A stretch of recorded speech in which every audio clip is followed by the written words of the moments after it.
welcome to episode 26 of the RF Generation Playcast. I'm Grey Ghost 81, and in this episode, we'll be discussing our game for May 2016. Rockstar Games is no stranger to controversy, and with 2006's Bully, the famed developer drew the ire of the PC police once again. Rich, Steven, and I will explore every aspect of this quirky open-world adventure. Is it just Grand Theft Auto Jr., or does it have enough moxie to stand at the head of the class? Please remember to subscribe to us on YouTube, like us on Facebook, and follow us on Twitter. You can listen to the show on Podbean and iTunes. As always, don't forget to log on to rfgeneration.com to join our playthroughs and discuss the amazing games we play together. Thank you as always for listening, and now, on with the Playcast.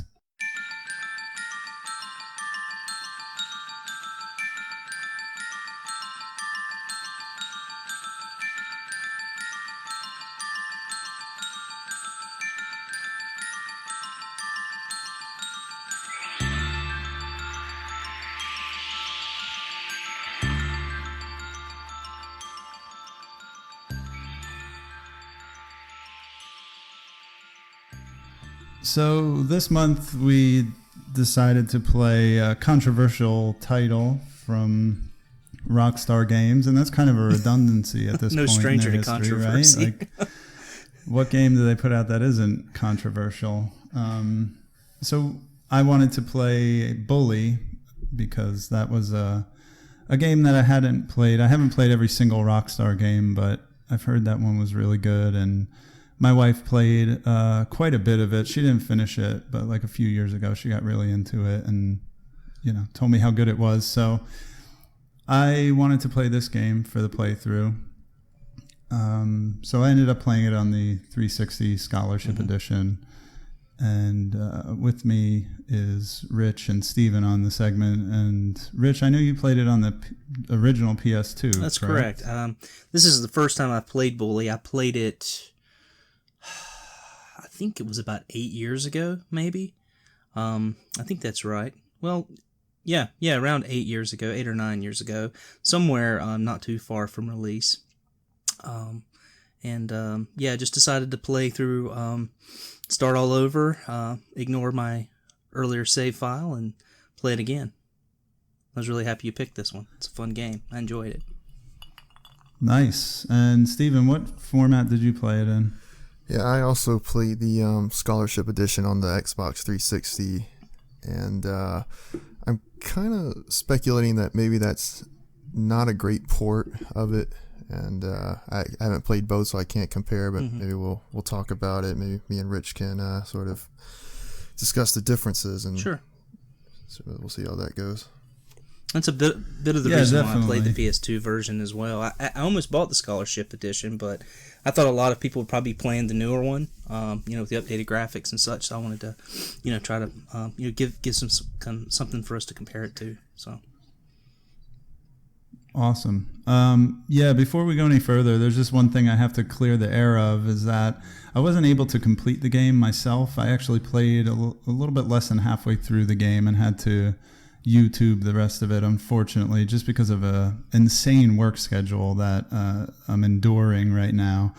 And trust me, I don't like this. I look at my games beaten in 2016 thread, and it's just a barren wasteland. There's only like 3 games, and one of them was Life is Strange. So trust me, it hurts me not to be getting my gaming in, but I feel like I played enough of it to get a good grasp of the gameplay and the mechanics, and I did, watch every story mission. So I just wanted to be honest about that. And, Rich and Steven did they played the game to the credits. Sure. And Rich, you mentioned that in the past you've completed the game with a completion percentage in the high 90s. Yeah, I think a little over 92%. Your original save. Yeah, that's pretty crazy. Yeah. And we'll kind of talk about why it got a little out of hand for me early on. We'll get to that, of course. Cool. So just a little bit about the game. I mean, It's probably best known for its controversy pre-release. It came out in 2006, originally as a PS2 exclusive, and that's the only platform you could play it on until 2008, when the Scholarship Edition was released for the Xbox 360, Nintendo Wii, and Windows. I'm kind of curious how the Wii version actually plays. I mean, I didn't even research this. It totally went over my head to even think about the Wii version, but I wonder if there's any like motion controls or anything. I mean, it could be graphically a pretty straight port because the hardware is comparable, but I'm kind of kicking myself for not looking into that. I think I read somewhere that it has like maybe some of the mini games have some motion controls. Oh wow! Like the the circus mini games that you can play. Okay, yeah, that's what I would figure that would be a good opportunity for that. I would think too, anything with like aiming, any of the parts with aiming, and because of the lack of buttons on the Wiimote, would have to have something to do with some pointing, toward the screen. I mean that's just a guess, but I would think that would have to be the case, right? Yeah, and we also there was a re-release on the PlayStation 4, so the game kind of is perennial and keeps kind of popping up with re-releases since its initial release in 2006. It was developed by Rockstar Vancouver, which was a wing of Rockstar that only did this game and Max Payne 3. Wow. So they were absorbed or folded into a different division of Rockstar eventually. They developed Bully using the Vice City engine. So if you're familiar with Vice City, the physics and controls are very similar. So we had the original title was Canis Canem Edit, which we're thinking translates to dog eat dog. I know there's some questions about that on the forum. I searched through several forums. The problem is when you put it into like the Google Translate, it doesn't translate it. But just searching several websites, forums and threads, it does translate to dog eats dog. And it was only actually called that for the European and Australian releases. I think that, the term, bully was just something that they didn't want, they wanted to censor it. So decided to go with some Latin. Yeah. I guess we could just jump right into the story unless anybody has any more details, release details or anything. Unless you want to talk about the pre-release controversy first. It's up to you guys. I'm open for whatever. Okay. I mean, I actually couldn't find too much besides that there were some anti-violence groups and anti-bullying groups who really protested the game before it was released solely based on that title and based on basically Rockstar's controversial history, which, I mean, it's understandable to me, but the game wasn't out. But I could see it both ways, and I think Rockstar wanted it this way because they always do. They push the envelope. They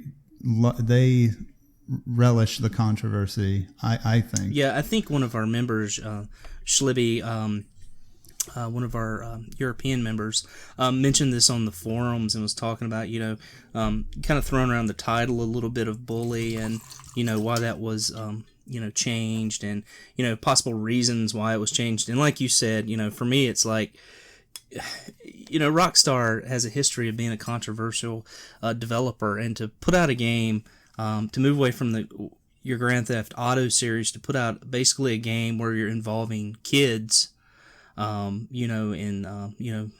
violence, is definitely going to push the envelope. And I can definitely see how some people would have been a little weary of that. But I think that, overall, and I guess we'll talk about this in detail a little later, but, overall, you're kind of judging a book by its cover, right? And there's Bully kind of presents a bit of a different message and the reason why your character does what he does.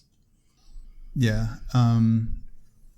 And I guess that's a good way to get into the story, because when you start peeling back the layers, you're seeing that this is not just a violence simulator in the way that people would call Grand Theft Auto a murder simulator, which is that comical moniker that people, some people choose to give violent games.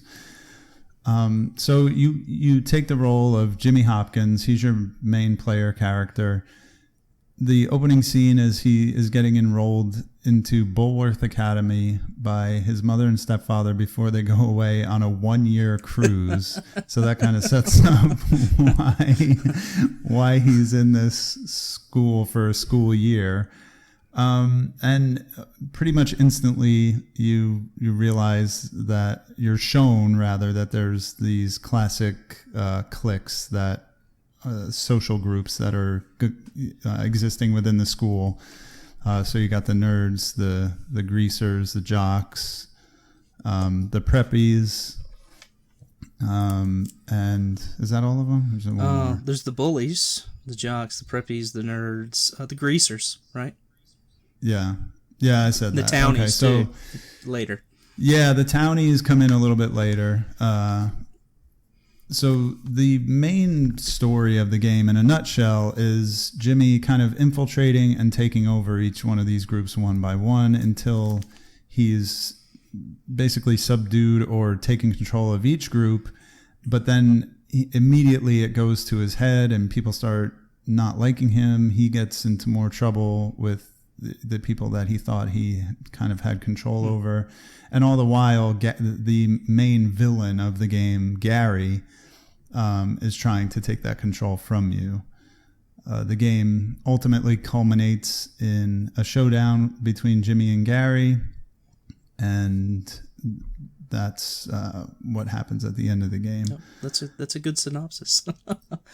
Yeah, I mean, it's pretty much actually chapter 5 is called like the fall and rise of Jimmy Hopkins. Right. So the game is basically the rise and fall and rise of Jimmy Hopkins. Yeah, pretty much. I think the game does a good job with the introduction and sort of setting up the story, because you've got this game called Bully, and then you meet this character called Jimmy Hopkins, who's a bit of a smartass, but at the same time, you know, he's from a family that doesn't care much about him, and he's kind of being thrown from school to school.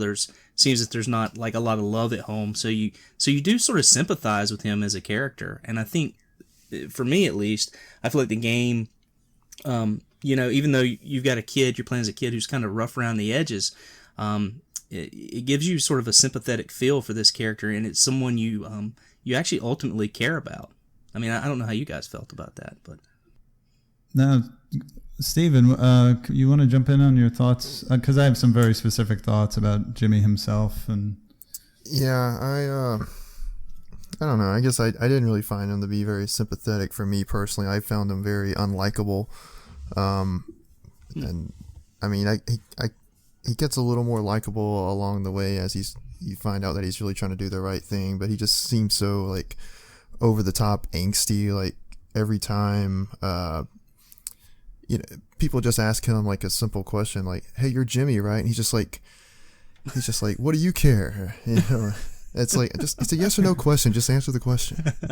And yeah, I don't know. I just his attitude kind of rubbed me the wrong way. But sure, I can see how he could be considered sympathetic given his situation and how he's just kind of thrown around from school to school, and his parents don't, or his mom at least, doesn't seem to care too terribly much for him. But yeah, that's just kind of my thoughts on it. Yeah, he's a bit of a hothead, you know, and most of the teachers for the most part aren't very nice to him. The principal's not nice to him, and you know, coming to a new school, trying to fit in, and you know, he definitely has some anger management issues, for sure. But you know, overall, I don't know. To me, he's a pretty likable character.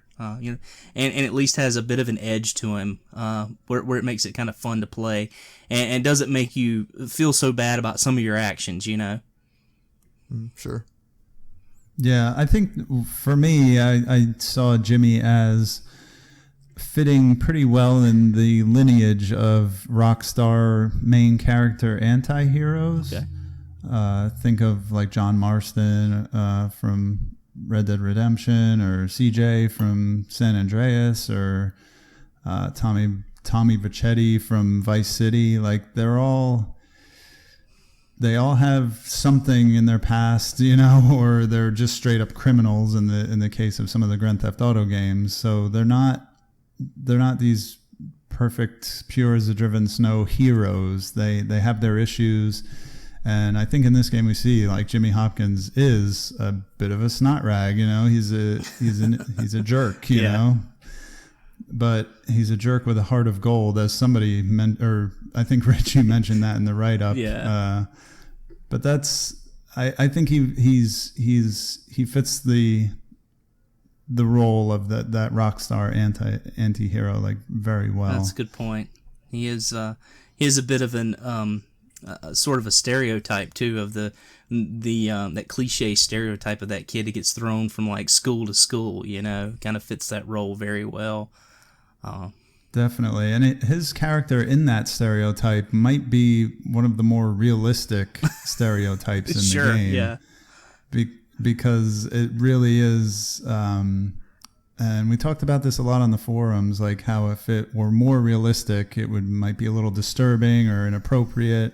But to have the characters be these like cartoonish greasers, or the preppies and the way they talked, and they were really like rather stupid, but used like complex words, but just in the wrong way. Right. Like it was. The characters are like kind of over cliched and cartoony. Even the idea itself that there's these social cliques that are from like a 1950s like Dennis the Menace cartoon, Right. Like, right. I mean, the stereotypes are just they're so heavy. But like you said, I mean, if they were done any lighter, I feel like there's a possibility that people playing this game might get offended, but with them being so over the top, I feel like it smooths it, or just sort of evens it out, and it's not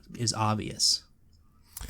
Yeah, that was something that really put me off at first, which is how just overly cliched and stereotypical all the cliques were, and but I do feel like in the end that works in the game's favor, because it makes you not sympathize for them. They're being jerks, you take them down, and it rubbed me the wrong way at first, but I grew to like it actually. Yeah, were you offended by them making fun of your grottos and goblins cards? Is that what it was? No, I just found them annoying. Yeah. It was I kind of had the same problem with Life is Strange too, because early on the characters seemed very stereotypical, but it kind of moved away from that as the game went on.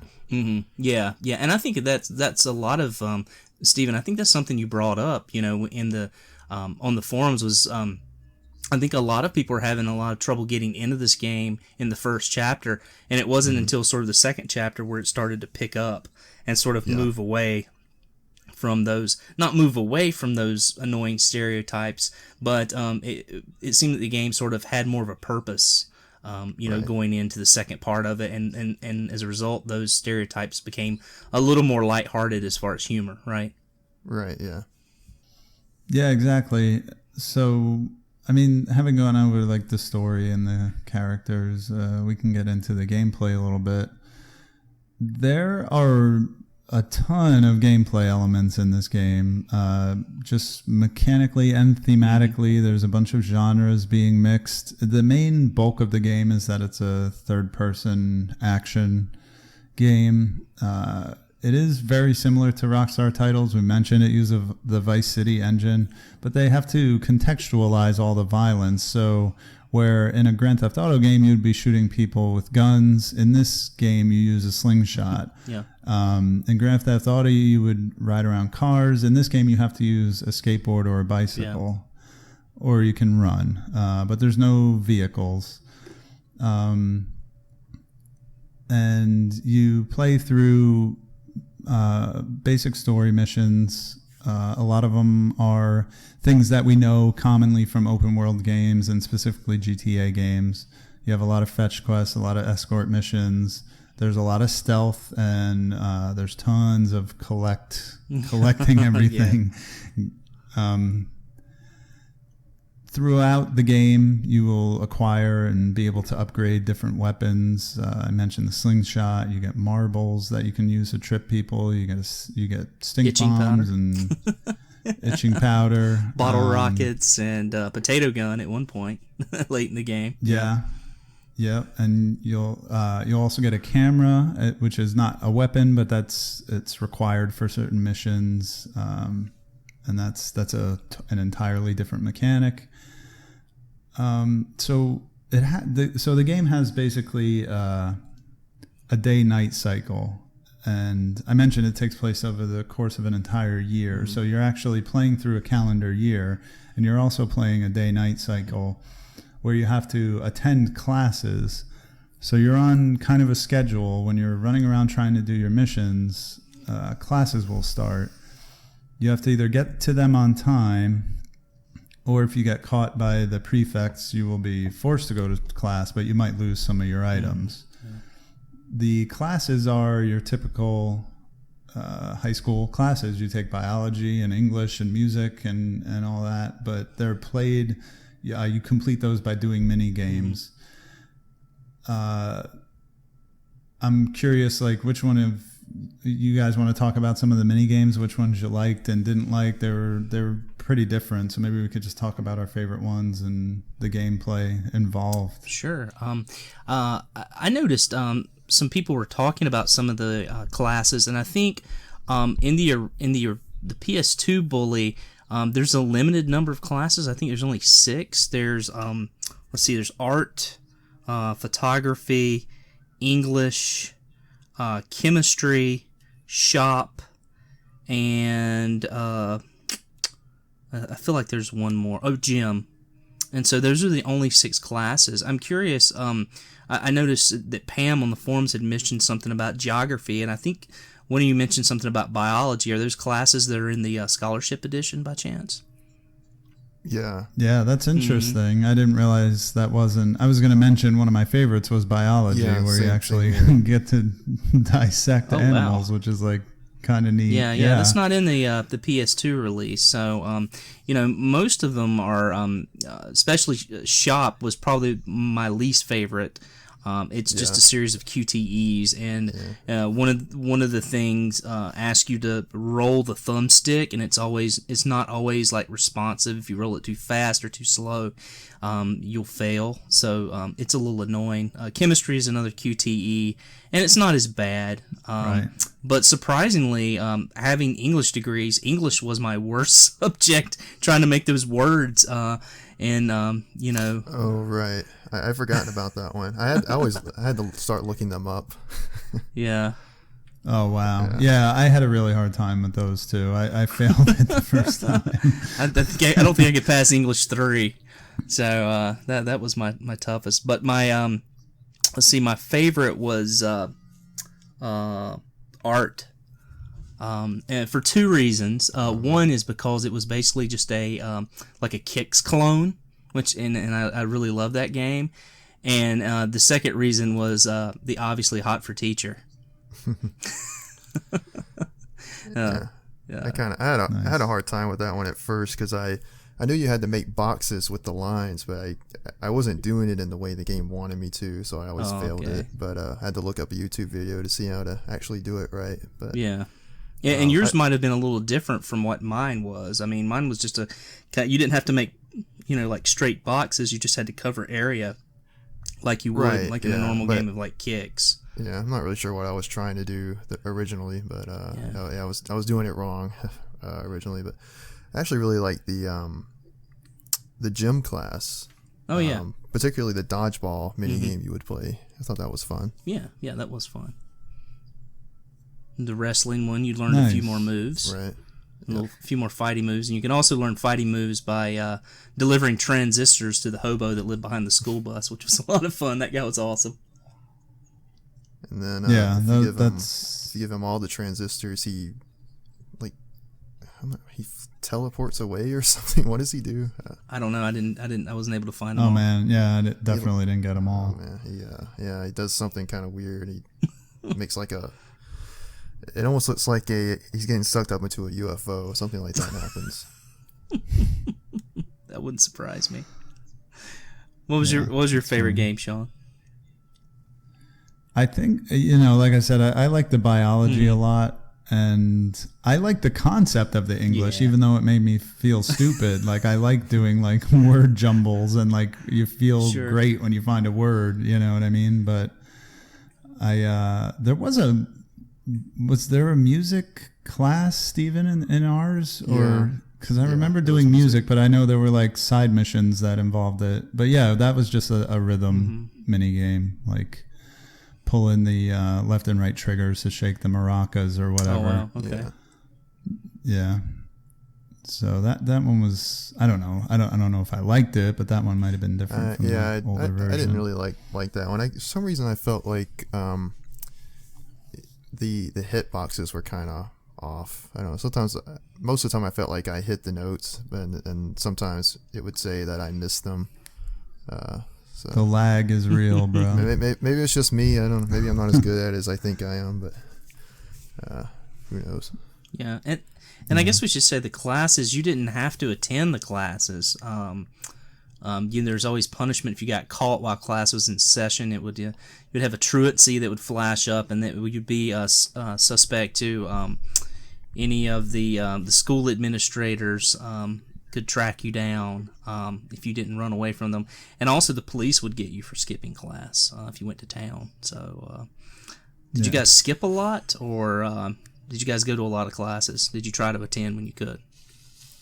Yeah, I tried to always go to the classes in the morning, and that's something that also kind of put me off early in the game. Was I was really put off by the schedule constraint of the game, but once I kind of figured out how to like budget my time, and basically what I would try to do is like when I first got up in the game at 8 a.m. I would try to do a mission, and you don't really have time for that. You'll miss your classes, so I had to just learn to just do the classes in the morning and then do my missions afterwards, and then I started enjoying the game a lot more. Yeah, and that was me too. I feel like that's probably why the game became more enjoyable as you went through it, because once you pass a class 5 times, you don't have to go to that class anymore. Yeah. So you have more time to do missions. So the game becomes more mission-based. And like you said, at the beginning of the game, you're going to so many classes and trying to get upgrades and that sort of thing, that you only have your evenings to do missions, and you can only usually get about sometimes only one mission in an evening, and you just kind of rinse and repeat, and that becomes a little tiresome. But once you pass the classes, you got a little more leniency and availability to sort of explore, which makes the game more enjoyable, in my opinion. If it would have been like one class in the morning or something like that till lunch, I feel like the game might have been a little more enjoyable than trying to do 2 a day, because you can't do anything between classes either, except maybe one of those quick money grab quests, right? Right. Yeah, if you try to do like a main mission, you'll miss that second class. Right. So because I tried to do that early on, and I always miss the class. Yeah. Yeah. So another part of that day-night cycle is the actual night at 2 a.m. You're pretty much forced to crash, as we have in our notes here. I guess he's just so tired, he'll just pass out at 2 a.m. Yeah, I didn't have that happen in this playthrough, but I remember the first time I played this game, I did crash a few times, which is just kind of funny. Around 1 o'clock, you start, like your head starts going down, you get a little bit slower, and you start getting kind of slumpy. And but at 2 a.m., as soon as it hits 2 a.m., man, you just fall over wherever you're at.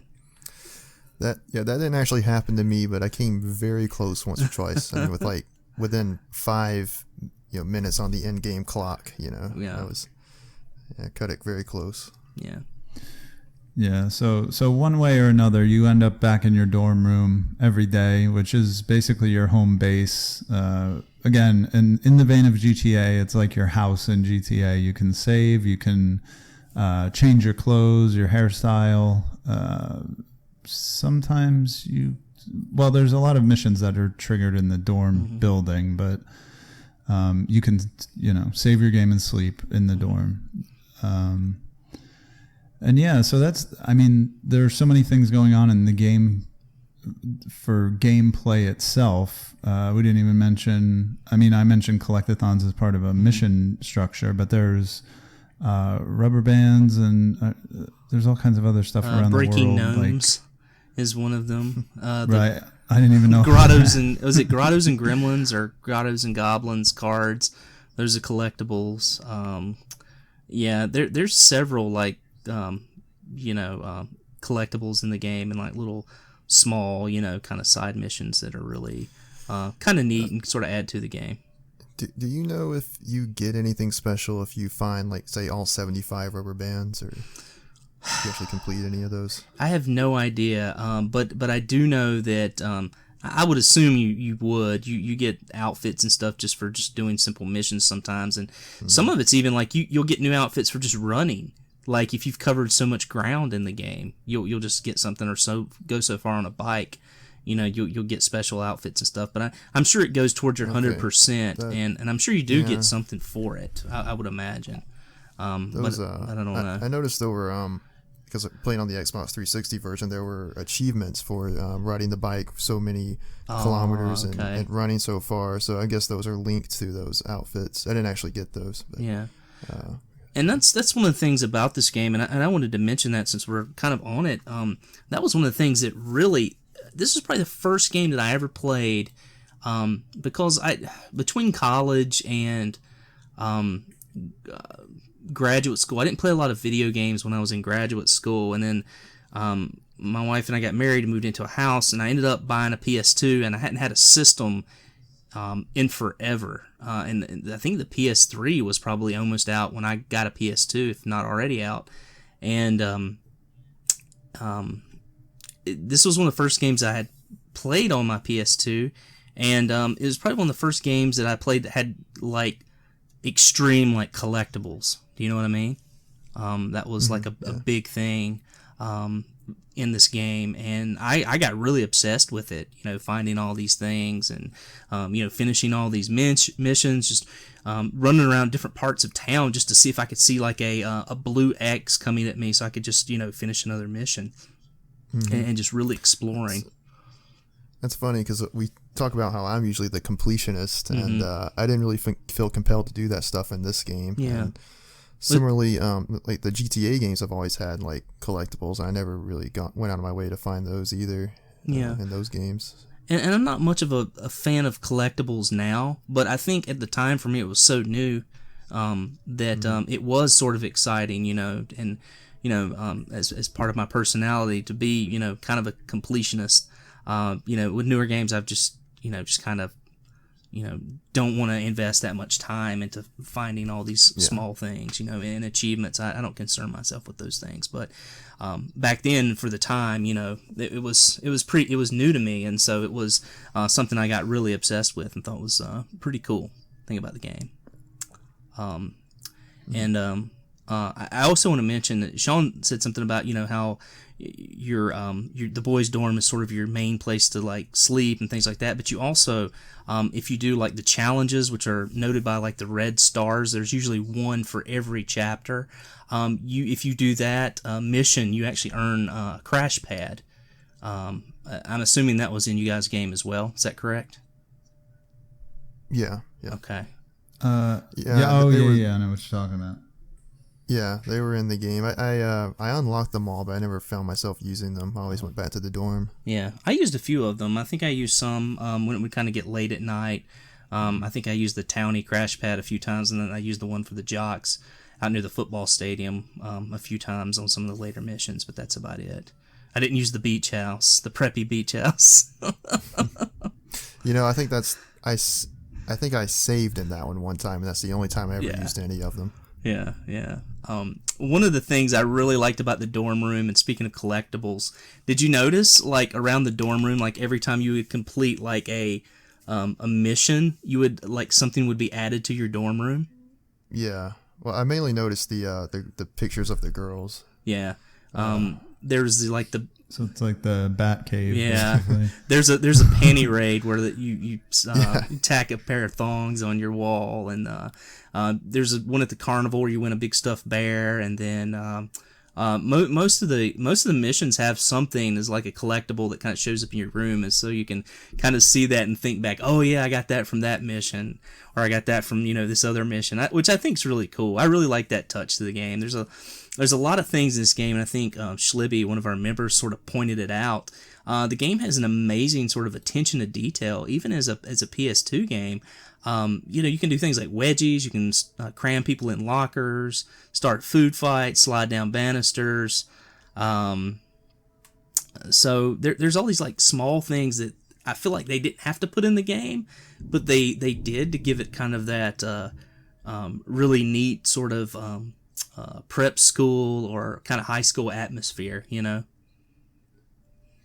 I think you can even give people swirlies in the toilet, so... I didn't see that. If you get them in the bathroom, I think you can grab them, and that becomes one of your QTE like sort of options, your button options. So, yeah, that's one. Nice. Yeah. Damn, I think there was something. Oh, I wanted to say about the dorm. Did either one of you guys get into? I forget the name of it because I played it very early on. The arcade game that was in the little lounge. Yes, there. I did. the like one button racing game with shooting. That was I don't know, like frustrating and annoying, but strangely addictive. Like I ended up playing quite a bit of that game. And again, another little. I love games within games. Yeah. What a cool thing when that happens. And this one was like, irksome, but you couldn't put it down. Yeah. I don't know if you guys like. Yeah. Well, I'm sorry. You're gonna say something? Oh no. I was just gonna say it was fun. It reminded me of like Galaxy 5000 or RC Pro-Am or something like that. It was pretty fun. That was a fun. I think I made it to like the 4th level, and that was as far as I got. I didn't try to beat any of the games, and I don't know if you got anything for that or not. So. Yeah, I tried to play the racing game one time, and during that little play session, my game actually froze. Oh, no. I had to like a hard lockup. I had to turn off the system, and I never touched it again. So no more of that. That was my experience with it. But I think there are like at least 4 that I counted. At least 4 arcade games around. There was the one that you had to play, like the sumo game that you had to play for the Nerds Challenge. Right. And there were a few more. They were usually at those crash pads. There was usually at those arcade machines crash pads. And maybe, I don't know if they're any at the carnival or not. I can't remember. But I remember there was one where you play as a monkey and you have to keep eating the bananas or something. Yeah, that's cool. Like Shawn said, I always appreciate those things, these little small touches, these little mini games and things that are added to games. And I just thought it was pretty amazing just for something on PS2 to have that much stuff in it. It's kind of neat. Yeah. Before we move away from gameplay, I wonder how did you guys feel about the controls? Given the many different aspects of gameplay, there's third person shooting and platforming, and there's first person shooting, and there's rhythm games, and there's vehicle and skateboarding. I felt like I just wanted to reiterate something that somebody, I think we keep bringing up Schlibby, but Schlibby had some great commentary in this thread for this playthrough, so he gets all the credit for saying, putting in some really good input here. But that, to run or use a skateboard, you had to pretty much mash on the A button to go the fastest and remain at full speed. And I think it was he that said, like, I miss the cars of GTA for that reason. Yeah. So I wonder, how did you guys feel about the controls? Was there anything that was, exceedingly great or exceedingly good, or were you just finding like, oh, okay, this is first person controls now, or this is platforming now? Like, I think you guys are probably going to be able to speak to it a little better than I am. I mean, for me, having played the game before, it was, no pun intended, like riding a bike. You just kind of go back to it, and it was fairly. It felt very comfortable to me because it was something I'd played before, something I was used to. I didn't get annoyed like a lot of people got annoyed by having to press the button several times, and it just, I don't know, kind of felt natural to me. But I could see like how someone like Schlibby or even you guys might be annoyed by that. Yeah, I guess Steven? I would agree with Schlibby that I did miss the cars from GTA. That was always one of my favorite aspects of the GTA games, was driving around, and playing a game that's very similar to that but is missing that aspect is kind of detracted from the experience a bit. But I got used to it, and learned to use the skateboard and the bike. I didn't really have a problem with mashing on the A button though for to go fast. That wasn't really something that bugged me. But there was one thing, and I feel like this might be exclusive to the version I played, the Xbox 360 version. And I don't know if Shawn, you encountered this with your time with the game, but if I was moving throughout the environment and I tried to rotate the camera, it would completely like jack up my movement controls. Yeah, I don't know. Does that happen in the PS2 game also?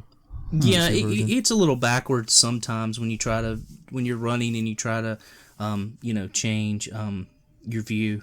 It does kind of mess up a lot. You're best just to kind of keep going forward and, kind of keep, just move your body to change your field of vision. You know what I mean? Right, yeah. Because I had to just train myself not to rotate the camera while I was moving, which is something I've never encountered in a third-person game before. So that was really weird. Because if I was moving, trying to head to a certain place, and I rotated the camera just to look around, my character would just end up running around in circles until I stopped trying to move. It was really weird. Yeah. Yeah, I don't remember having any major problems with the camera control, like messing up my control, but I did find that I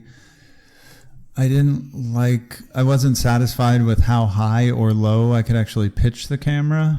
I found the left to right movement was fine. I think I might have had some trouble, but I don't remember anything major. But I remember not being able to pitch the camera low or high as I wanted to. But I think that's a super nitpick on my part. The camera's not bad, really. Well, the thing is, and this is probably what you were experiencing, Shawn, and something that I had totally forgot about with the controls, especially with the camera. Instead of trying to push it up, what you have to do is there's actually control setting for that. Once you pick the camera, if you press up on the D-pad, not the stick, you go into camera mode, and then you could pan it up wherever you want to. Same with your weapons, like the slingshot. You can pan it up as high as you want, and you can actually zoom it in. I actually got stuck on Chapter 3 because I forgot about that, and I had to go to a guide to look up. I'm like, I can't pass these things because I can't aim correctly. I can't focus my camera. It was the mission where you're going to find Lola is cheating on I can't think of the guy's name. Johnny. And I kept having to get too close to them to take pictures, and they would always catch me. Well, you can zoom and focus your camera if you go into that mode where you press up on the D-pad.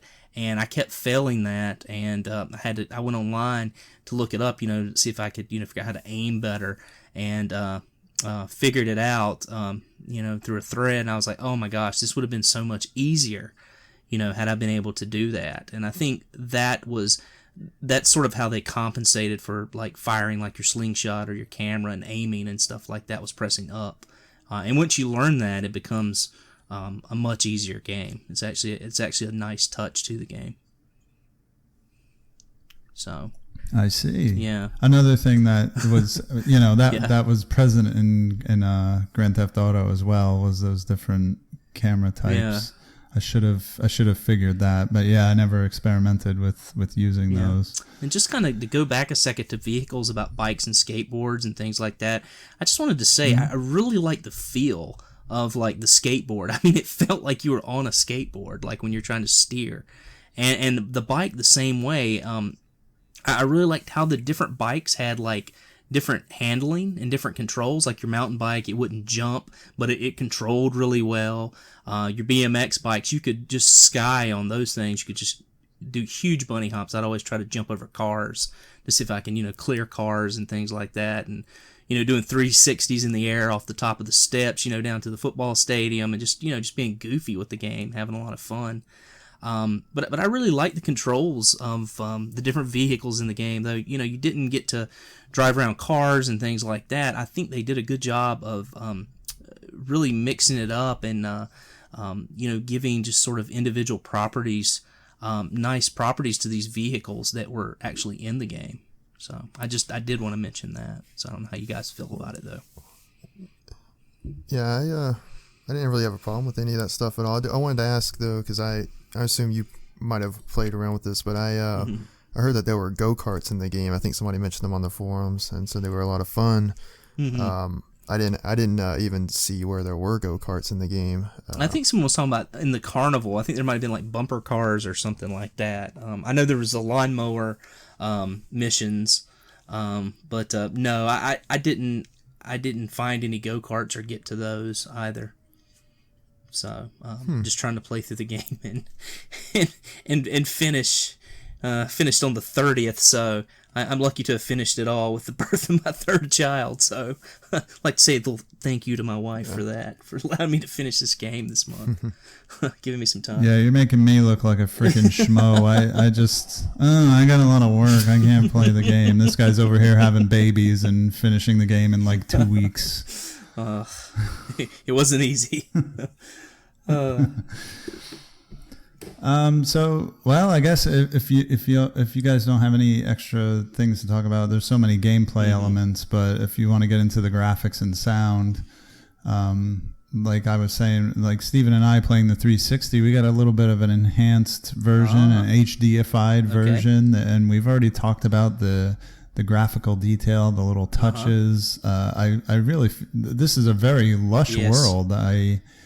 I can't believe it was originally a PS2 game, and I might be wrong, but I think it's way more detailed than Grand Theft Auto 3 and Vice City. Maybe not San Andreas. San Andreas was a big leap forward as far as graphical fidelity and intricacy of detail visually. But I feel like Bully is kind of a step up from at least Vice City. Yeah, it's been so long since I've played those games. You're probably right. Yeah, and I say that just because this game came out a few years later than those games, so I'm sure they had time to polish those things and add to the engine and put those types of things in there. Yeah, and I think because it's a smaller world too, it's still a pretty big world, and it's an open world game in a true sense for sure. But I think rather than looking at a massive scale first and detail second, they were able to kind of condense the world a little bit and work on that detail, and it really shows, especially on the remaster. Yeah. I mean, to be honest, I haven't seen what you guys played, but the attention to detail, even for a PS2 game, is pretty outstanding. The different divisions of the city, just the way those change and almost take on the stereotypes of the characters and the people that live in them as well. Like when you go to the place where the greasers are, there's a lot more bums and dogs and auto cars and things like that jacked up, and so the detail really gives the areas a sort of a persona of their own, and it's really cool. It's really nice.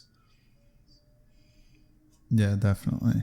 And I like things that kind of look like they do in real life. Like we talked about the carnival a lot, and the shooting gallery looked so good. I mean, the little cardboard targets moving back and forth, and the motion that they were put into was very kind of within that same kind of realm of detailed cartoonish realism that we were kind of discussing with the characters and everything else. It all really blends together quite well.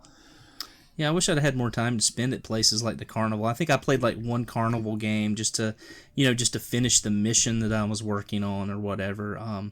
and I just played the same one over and over. I think it would have been nice to have been like you could only like win a game one time and you had to move on to another game, or something of that nature would have been cool. But I blame myself more for not taking the time to really check everything out. And there's just some really, really cool stuff going on throughout the game, and like you said, just so much detail, so much to do. It's just, I don't know. I keep saying it's shocking. I mean, the PS2 is a fairly modern system, but I think for me, at the time when I first played it was just shocking at how much there was and how much there was to do in that game.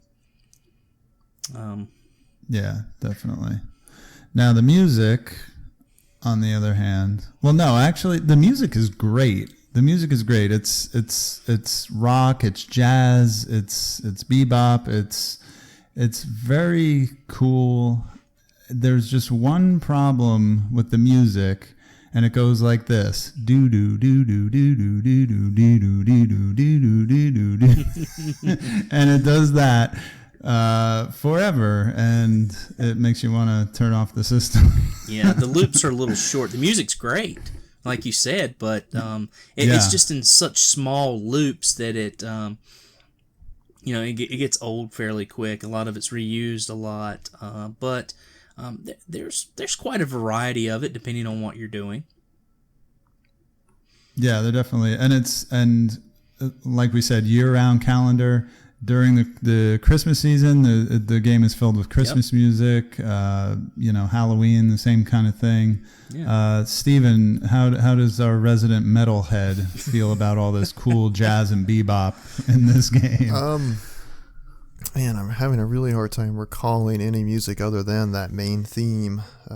Yeah. I feel like I didn't really notice it most of the time, honestly. I don't know. I really I don't have much to say about that, honestly. Yeah, I was keeping my sound down quite a bit, trying not to wake up the baby. So. Plus, a lot of it, I feel like, is kind of buried behind everything else that's going on, too.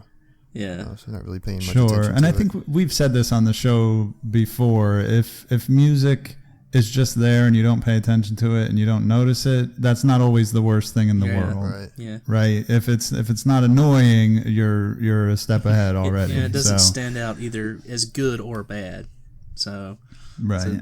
So there was a little bit of the annoying thing, but the music for the most part was definitely good. The loops were just too repetitive. Yeah, I completely agree with that. Yeah. So the voice acting. I think the voice acting was good. I think Rockstar has a pretty good standard for good voice acting, and I don't think this game was any exception to that. I think the comedy, maybe the comedic timing, the delivery might not be perfect, but it never is in these games. Yeah. But the actual performances were pretty. Nothing to complain about. Yeah, I agree. I think some of the dialogue was a little off sometimes. It wasn't as great as it could have been in places. Overall, it was great. But I thought the voice acting was good. I thought the voices really fit with the characters that they were applied to. And when you go through the credits, I mean, it's crazy because you realize even these you would see all these names in the credits and none of these names would be repeated. A lot of times with voice actors, they'll do 2 or 3, if not more, voices, but it seemed like every character had their own distinctive persona and own distinctive voice. Even down to the smallest kids, the little kids, every character, and there are a lot of characters in this game, had a different voice actor. So that was pretty amazing to me. Yeah, definitely. Steven, did you enjoy the voice acting? Any favorites or least favorite performers? Or I couldn't really name any favorites. I didn't have any problems with the voice acting. I thought it was good all around. Some of the voices were really goofy, but that's kind of by design because of the kind of characters you have in this game. And like Rich said, I thought those goofy voices fit the goofy characters, and it all worked really well together. So I thought it was really well done. Come on, man. Everybody knows what the best voice is in this game. Russell Smash! That was my 4-year-old son's favorite character. I can't believe I let them watch me play this game some, but that's funny. They loved Russell. They thought Russell was the best character ever. I liked Russell too. Yeah, he's good. Yeah. So yeah, I actually, now that, since we're bringing up the voice acting and the cinematic aspect of this, I want to digress a little bit. This game is actually set in the same universe as the Grand Theft Auto games. So we have a little bit of the humor of Grand Theft Auto, but man, in my head, I have like 5 different things I want to say right now. So let's let's see if I can get this out right. So I want to touch on how the humor is not, it's still not great, but it's a little bit, it's so slightly higher brow than an actual GTA game. Mm-hmm. And also that even though it's set in the GTA universe, it doesn't necessarily feel like that to me. And we've touched on a lot of elements that, like the music, the jazz music, the clicks, the classic clicks and everything.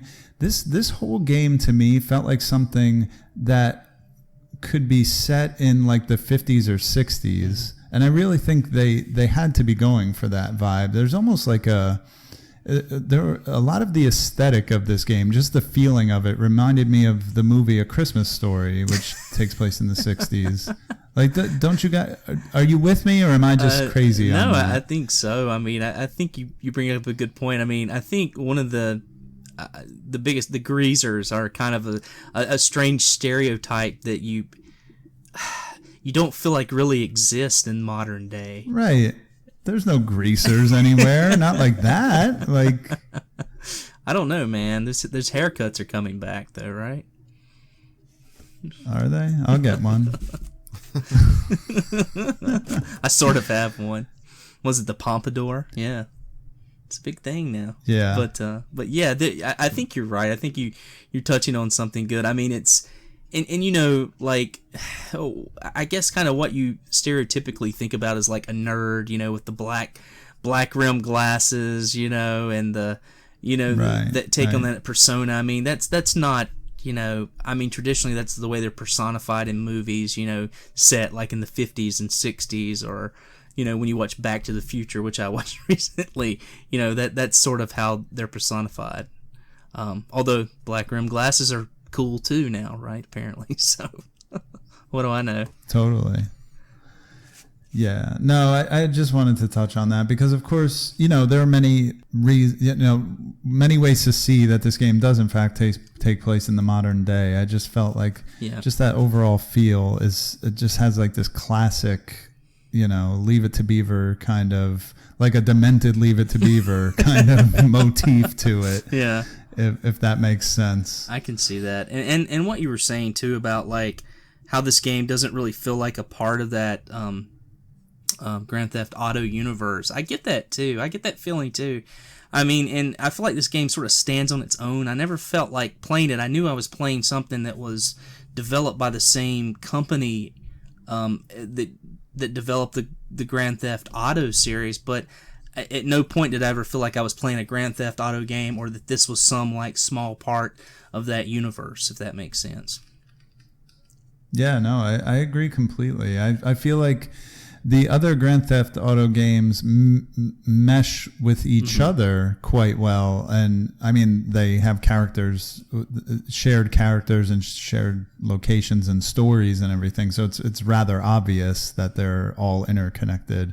Whereas Bully, there might have been some of that. If there was, I either missed it or it just went over my head, you know, like, because there's not like radio stations.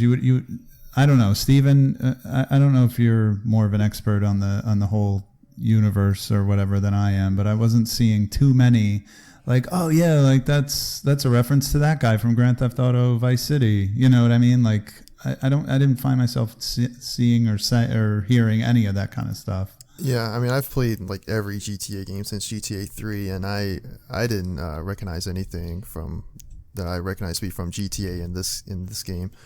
I had no idea it was supposed to take place in the same universe until I think you guys posted it in the notes or in the forum or something, but I was surprised to hear that. Yeah, it's interesting. So you want to take the listener question that we got? We're kind of odds and ends at this point. So Buried on Mars asks on Twitter, since we were talking about all the side missions and side activities that you could do, he asked, did you mow any lawns in Bully while your real life lawn needed mowing? And I'm just going to say my real life lawn always needs mowing. Yeah. So that's my answer.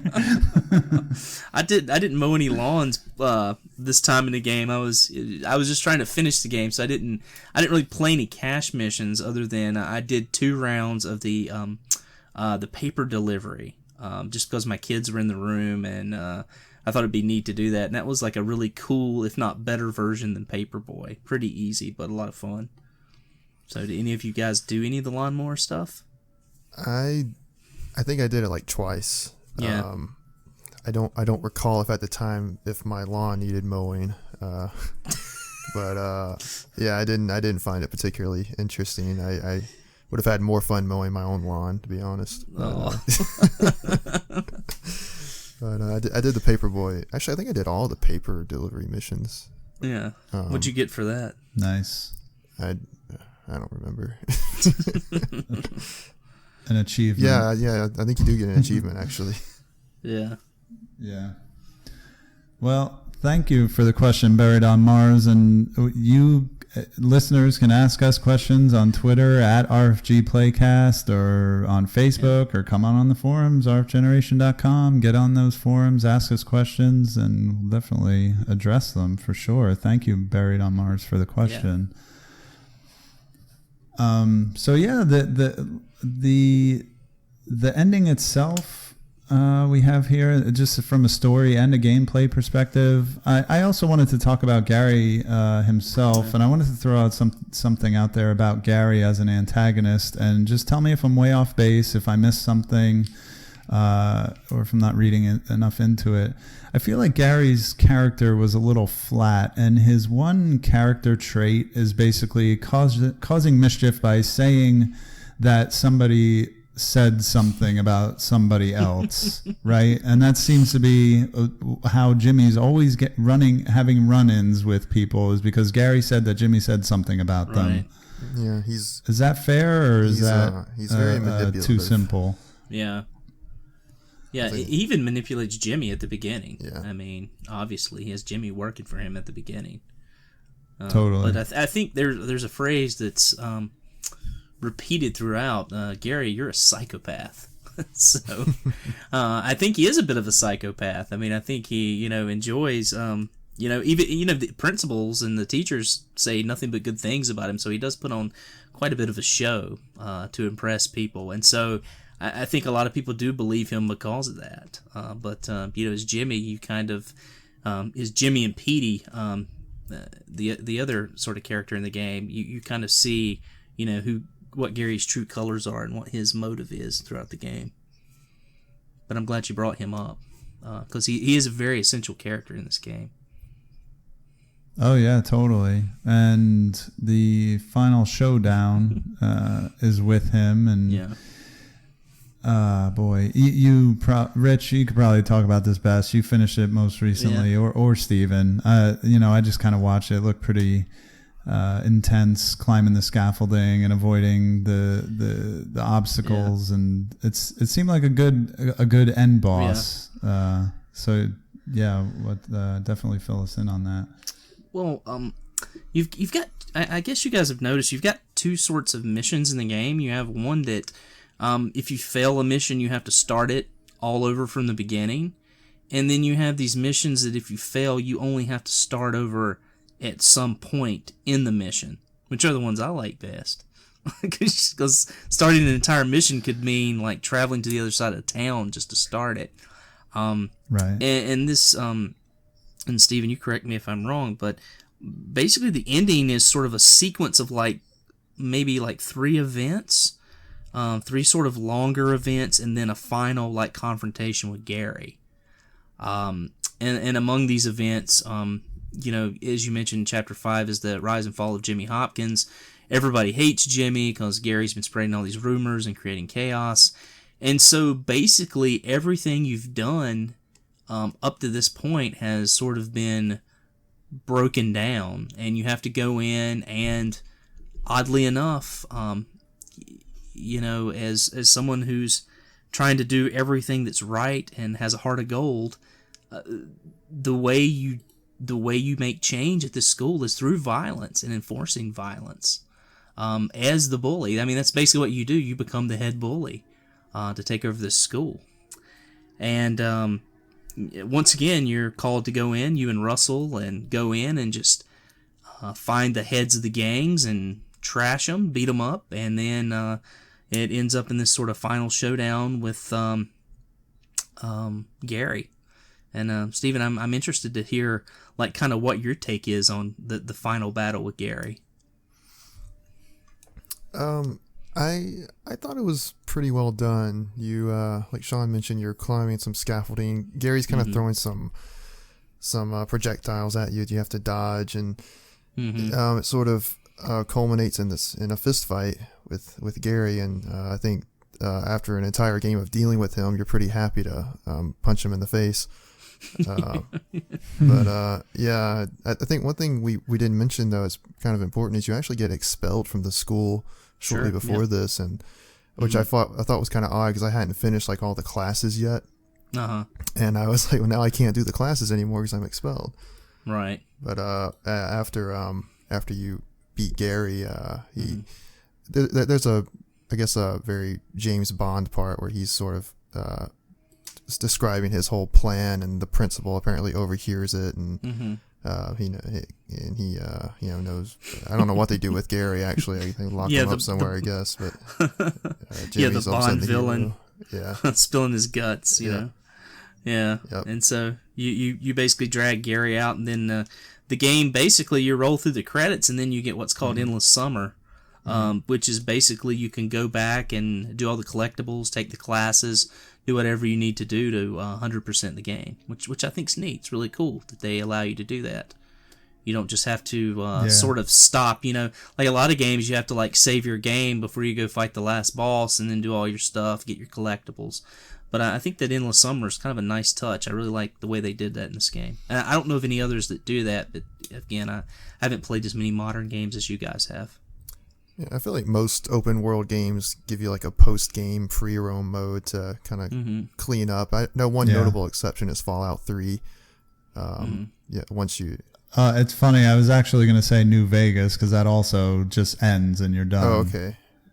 You guys know, I think. Or is that the... I know 3... Oh my god, I'm going to get killed on the forum if I'm confusing it for 3 or...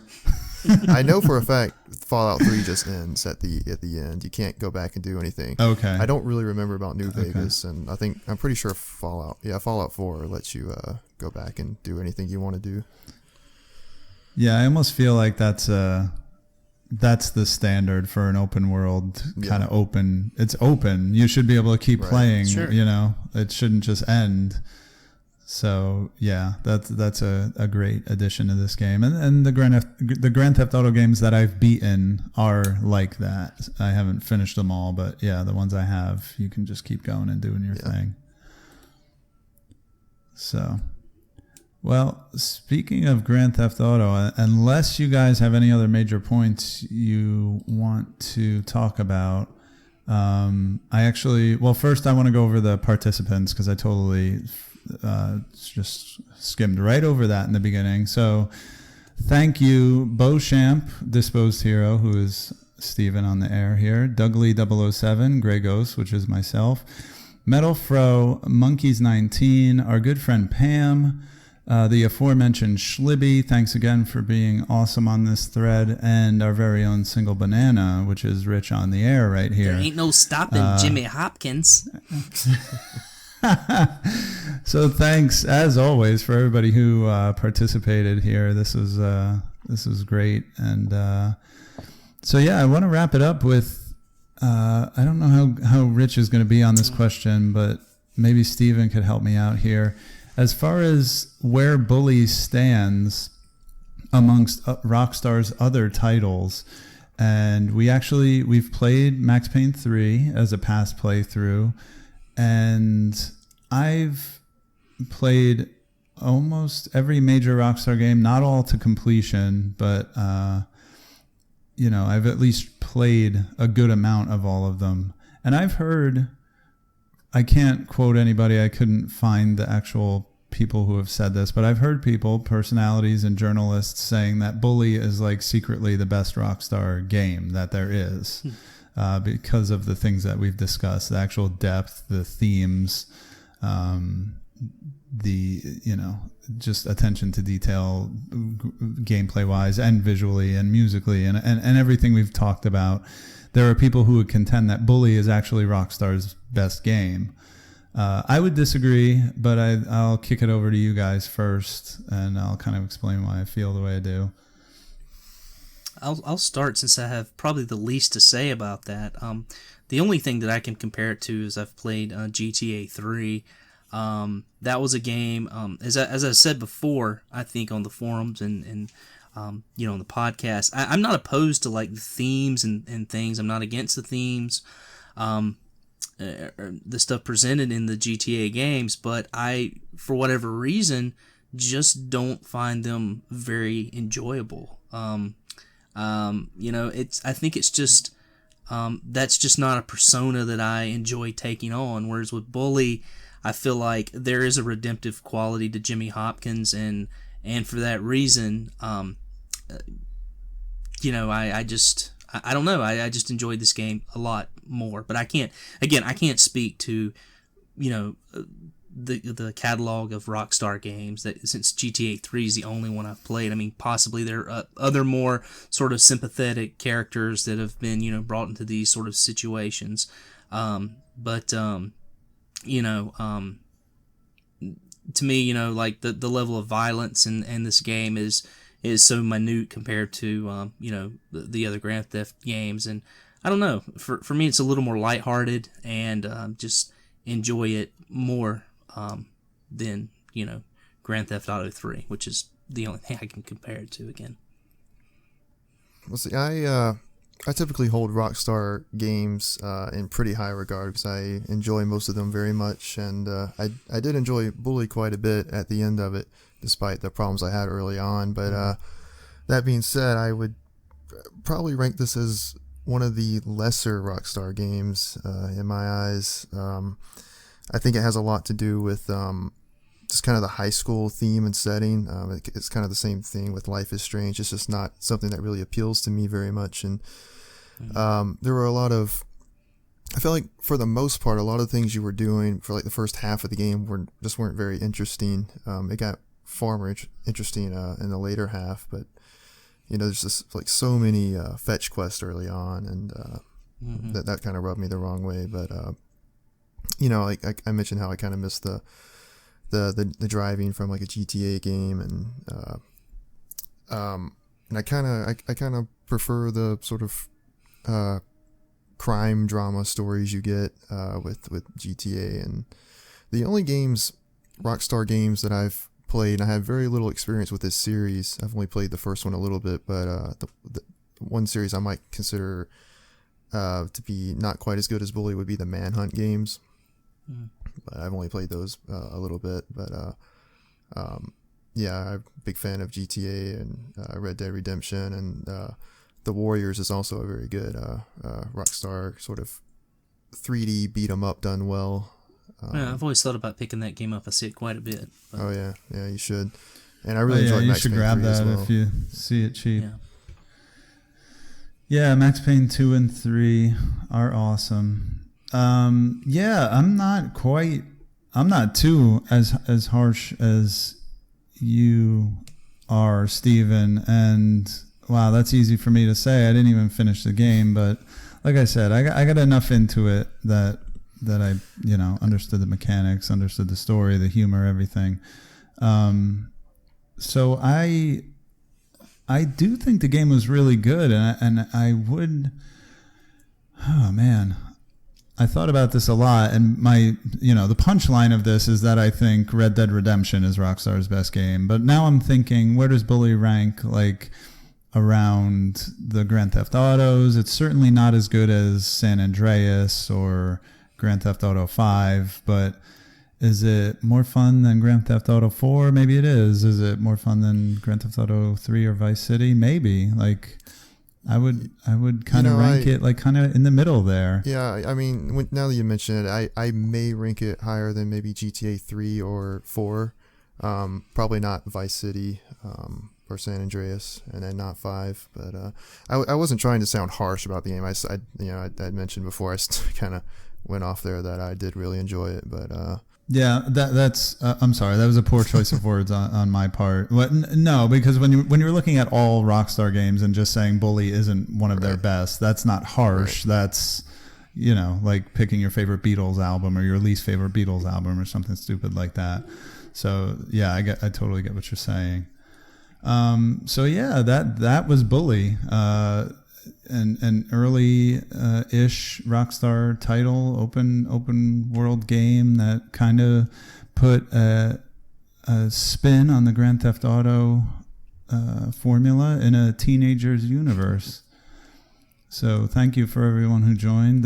Steven, I'm going to kick it over to you, so because you're hosting our June selection on rfgeneration.com. Yeah, so in June we're playing Illusion of Gaia for the Super Nintendo. It's one of my favorites for the system. It's action RPG.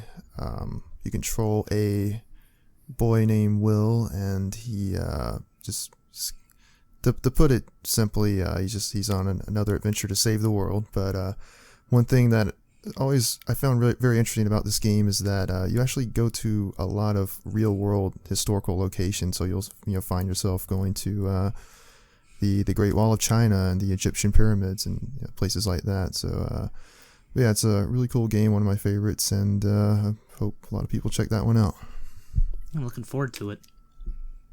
Rich, have you ever played that game? Not. This will be no, me neither. First toe dip for me, so I'm excited. I've heard good things about this game. I know there's a flute, so that gets me jacked. Jacked on the flute. Sounds great. Yeah, no, I'm actually excited to play this as well. I have a physical copy that fell into my lap like way long time ago before I cared about things like Super Nintendo collecting and RPGs and everything. And I have the instruction booklet, which is basically a strategy guide. What? Do either one of you guys have that? Do not. No, I don't. No, it's pretty cool. The strategy guide and the instruction booklet itself is basically a full-on walkthrough of the game. So I'm going to be digging that out and using it when I play this game. Very cool. So very cool. Awesome. So, well, once again, thanks, Rich and Steven, and thanks everybody who's listening. Thanks everybody who played. Please come and check us out on rfgeneration.com.